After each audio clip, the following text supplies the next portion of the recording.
Still now.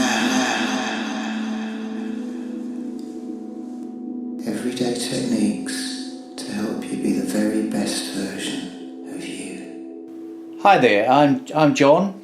And I'm Gerard. And we're here to talk to you today about anxiety and how to live a less anxious life with the help of our meditation package. And we seem to live in, I think it's fair to say that we live in an age of anxiety. At about 1965, the famous American writer Norman Mailer said, "The condition of modern man is that of anxiety." You know, the condition of 20th century man is that of anxiety. And you just kind of wonder how he'd feel about, if he was alive today, living in the present age where, you know, we just seem to be living more and more anxiously, you know, and you hear the reports about, you know, how anxious school kids are, and but it's not just school kids and exams and all that stuff. All of us seem to be living lives which are defined by anxiety. And so Gerard, I mean, just to kick off, I mean, maybe give a little background about what makes us anxious and the nature of anxiety.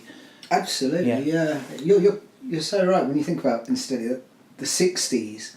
He said that essentially, and you think of them as a very chilled out period. Yeah, you know? Yeah, absolutely. Look how many cars were on the road then compared to now. You know, so yeah, how does anxiety happen? Well, basically, I'm going to talk a little bit about the mind-body connection, and the situation we're in is that our brains haven't evolved a great deal since the Stone Age. They certainly haven't evolved in tandem with what they have to deal with.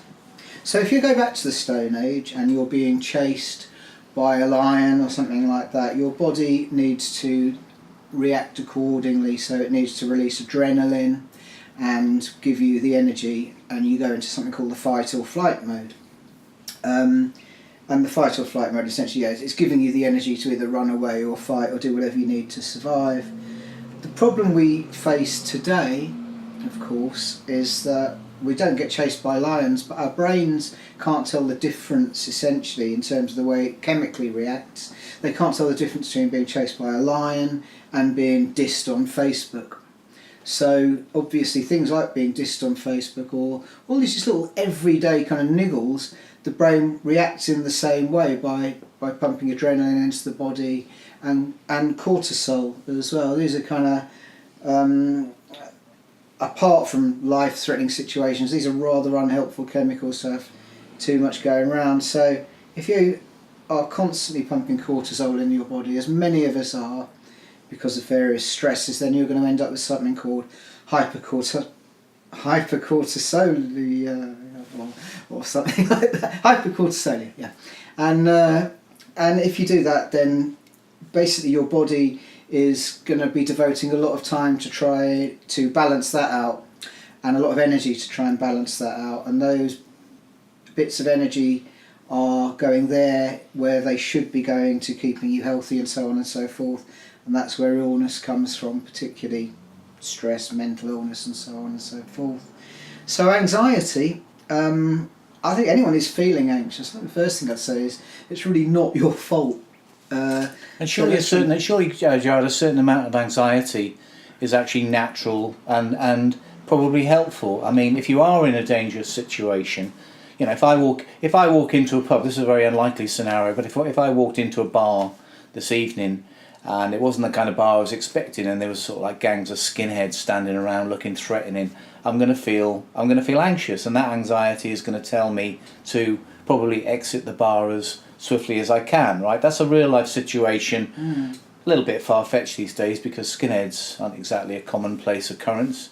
But you understand the point, which is that you know, anxiety can be a completely natural and reasonable response to a situation that could be threatening.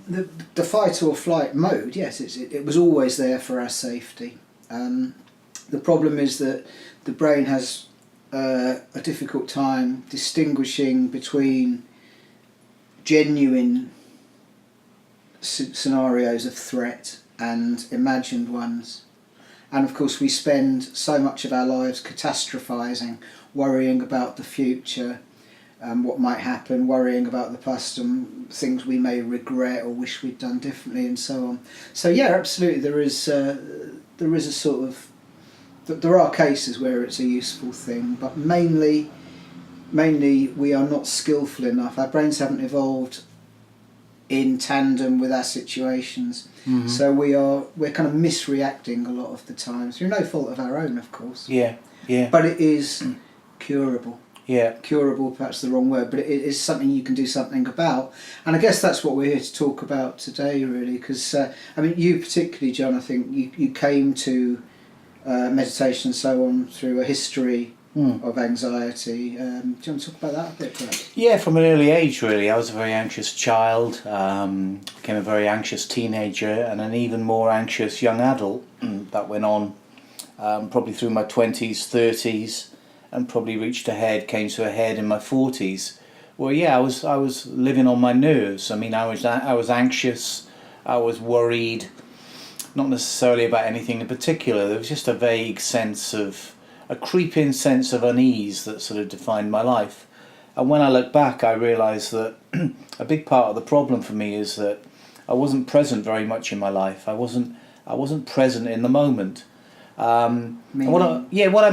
I mean by that is that there's a weird kind of disconnect that we experience. Some people experience a lot, which is by not being present, it means that your mind, for example, is somewhere else. So you're either ruminating on the past or speculating about the future.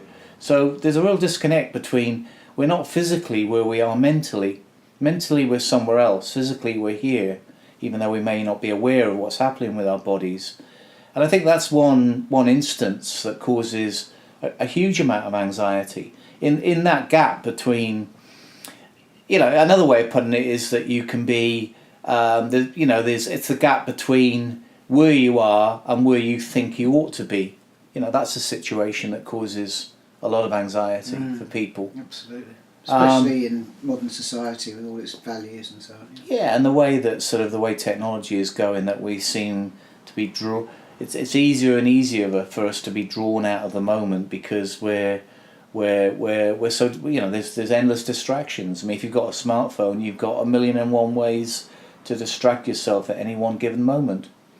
So what happens when there's that disconnect is that it's like the whole circuit board inside us lights up all at once. So our thoughts, we have anxious thoughts, we feel anxious bodily sensations, be it a tightness in the chest or a general sense of kind of, it might be an ache, it might be a kind of quiver, but there's a physical unease, and there's also, and this can work in any order, but there's also kind of an emotional anxiety as well. So it can start with the mind, but it can also start with a feeling of unease in the body. Before you know it, you've got all three kind of all lit up at once. The circuit board is fully in the red lights flashing. Suddenly you've got anxiety, you've got panic, and a terrible sense of overwhelm. So part of the idea behind this package that we've put together for people is explaining how, particularly when you're feeling overwhelmed, there is an answer. There's a way of coming back into the moment, which is calming. It's about finding a quiet space, if you like, inside that you can always return to. With practice, you can find a space that you can return to, where you're immediately centered, you're immediately much calmer, and you're actually aware of what's going on. You're aware of the anxious thoughts, you're aware of the uneasy bodily sensations, and you're also aware of the emotional toll that this is taking. I suffered a lot from panic attacks throughout my childhood and into my 20s, which made going out in public very, very difficult. I had no way of centering myself because I'd never been taught. Yeah, quite. So when this thing happened, it was the best way I can put it. It was a feeling, and some of the listeners may be familiar with this feeling. It was a feeling as though you're about to have a massive heart attack and die. Real fear. real white knuckle fear, as though a tiger was in the room. That level of fear. Yeah. Real white knuckle ride stuff, you know. And I had no way of finding a space within that. You just don't know what to do. You know, they should teach this stuff in schools. You know, I mean, I don't suppose knowing Latin helps much in those situations. Do you know what I mean? They can't find space to teach this. No, Latin is not your friend in those situations. So, yeah, but you know, in the absence of teaching it at school, here we are talking about it. But meditation is your friend at situations like that, and knowing how to come back into the moment and find calm, a sense of calm within that moment, is absolutely crucial here. Because if you're feeling high anxiety or a sense of panic, you're not gonna think your way out of that situation. That's what a lot of us do.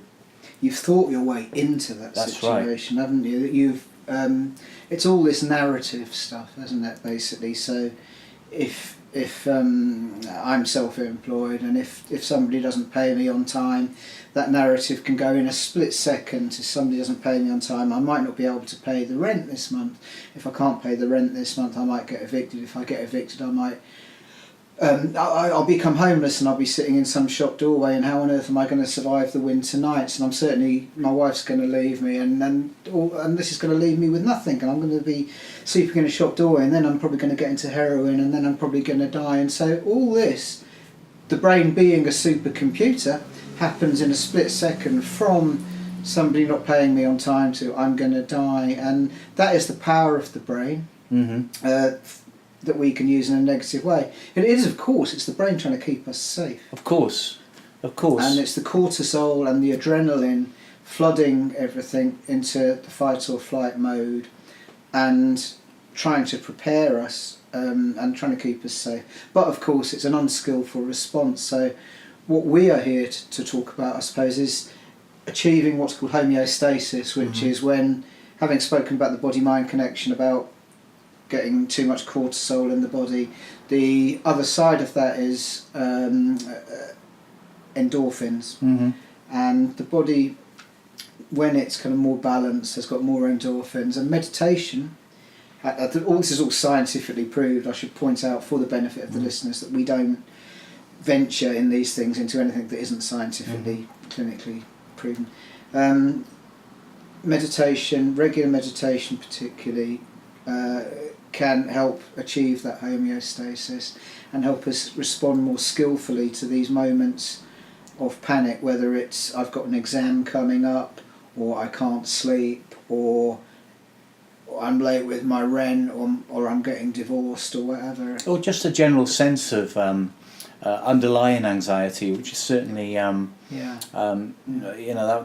probably as much as well as anything kind of describes my history of it.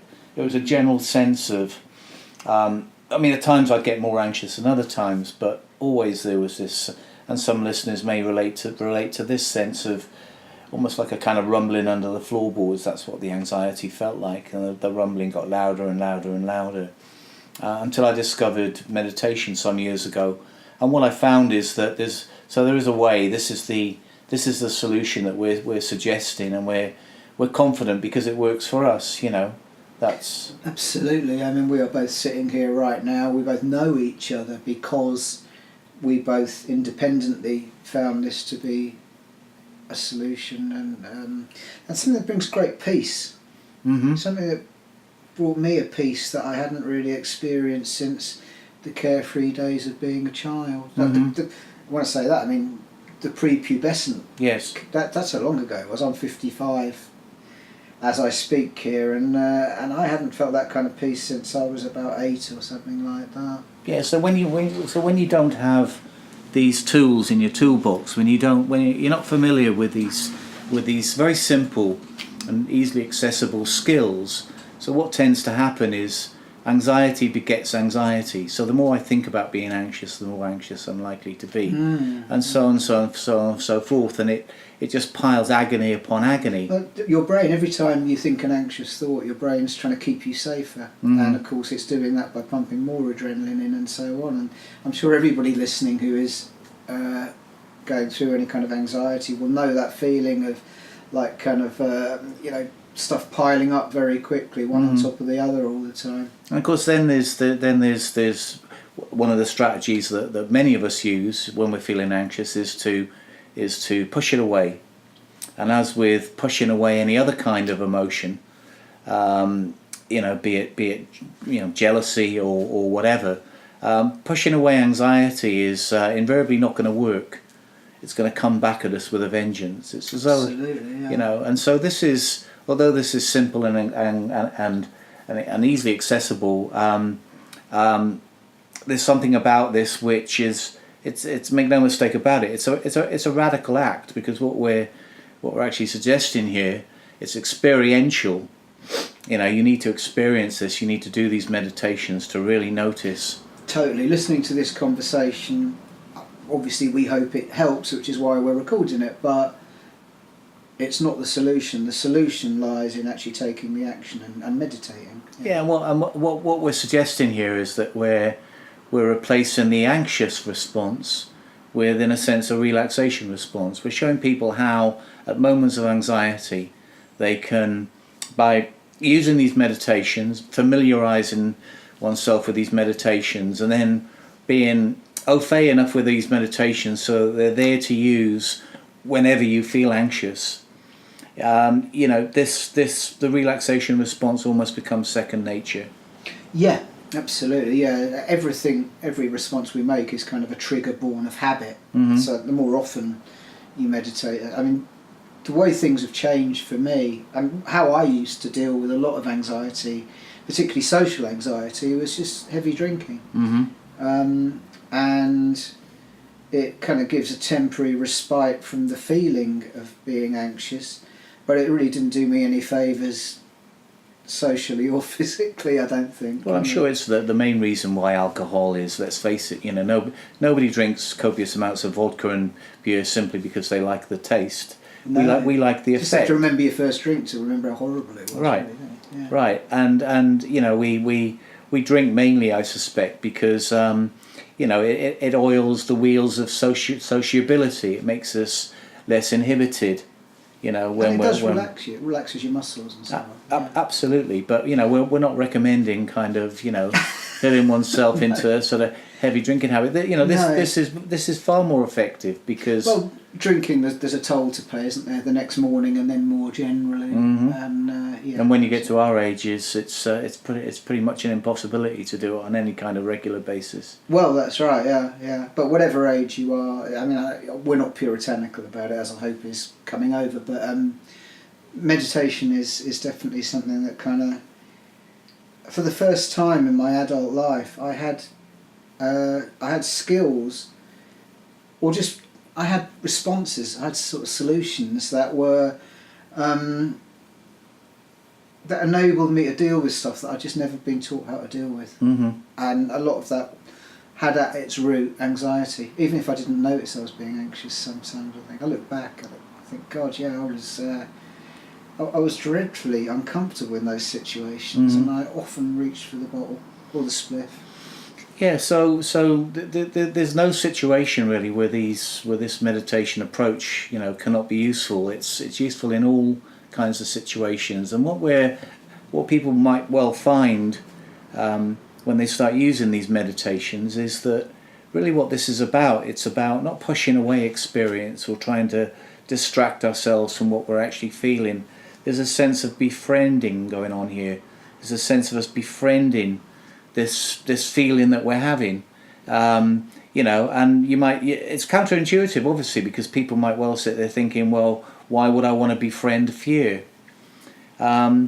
Because the alternative, pushing away, distracting, drinking, all the rest of it, those things in the longer term, or even the shorter term, just simply do not work. Yeah. So there's an encouragement here to very gently and with great self-compassion and patience and gentleness turn in towards our experience. Self-compassion is such a vital part of this. I would even suggest it wouldn't work without self-compassion. Really, I think loving kindness to yourself, falling in love with yourself, becoming your own best friend is it's what gives you the courage, Mhm. I think, to sort of forgive yourself for anything that you might not be overly proud of, Mhm. and to face stuff, as though you're making friends with the little child that was you when you were like 4 or 5, before the real world brought all of its kind of pressures to bear. Mhm. To fall in love with that young child and say, "I've got your back." Yeah. I think. Yeah, so self-compassion, and it does take a certain amount of courage. It's in the sense that it's recognizing that what you're feeling at that moment is what you're feeling. We can't wish it away. It's being felt. The moment is already here. That's right. Yeah. That's right. And so rather than pretend it's not here, so the question, what happens when we very gently turn towards that feeling, turn towards our own experience in that moment and befriend it? What I'd say in terms of how to approach this package in general and the meditation specifically is to approach it with an open mind and an open heart, with a sense of patience. Meditation isn't about quick fixes necessarily. So ease your way into this. Take your time with the meditations, get to know them, And enjoy them. Work out which ones you enjoy the most, and the ones that are most effective, and stick with those. And from the package that we're providing here, you can. It's very much a pick and mix thing. You don't need to do every single meditation on a regular basis. Choose the ones that really work for you. This is create your own bespoke package from what we've given you. Apply it to your own experience. Yeah, I think it's important for people to A, to enjoy it, and B, to also not to sort of think it's going to be a magic wand that they're going to meditate once and all of a sudden everything's going to be different, because it's like going to the gym. It's a gradual process, and you will improve from day one, I would think, regardless of whether you notice you're improving or not. Meditation does, and has been clinically proved, to change the shape of your brain. And I think it's good for people to know, A, that this does work and has proven to work, and B, just sort of don't treat it like a chore. Treat it like you're pampering yourself. Yeah. Really, like you are kind of finally allowing yourself to be your own best friend. Mm-hmm. So finally, I would just say choose a day when you want to start this. You'll already have read the PDF. You've now heard the audio, so just choose a day, a time when you want to begin this, and just be gentle with yourself and patient, basically. Yeah, and enjoy the process as much as you can, because anxiety is not nice, but it is something you can overcome. Absolutely. So thank you for listening. I've been John, and I've been Gerard, and hopefully still continue to be Gerard. Take care. Thank you. Thank you. For more information and more solutions, come and visit us at stillnow.co.uk.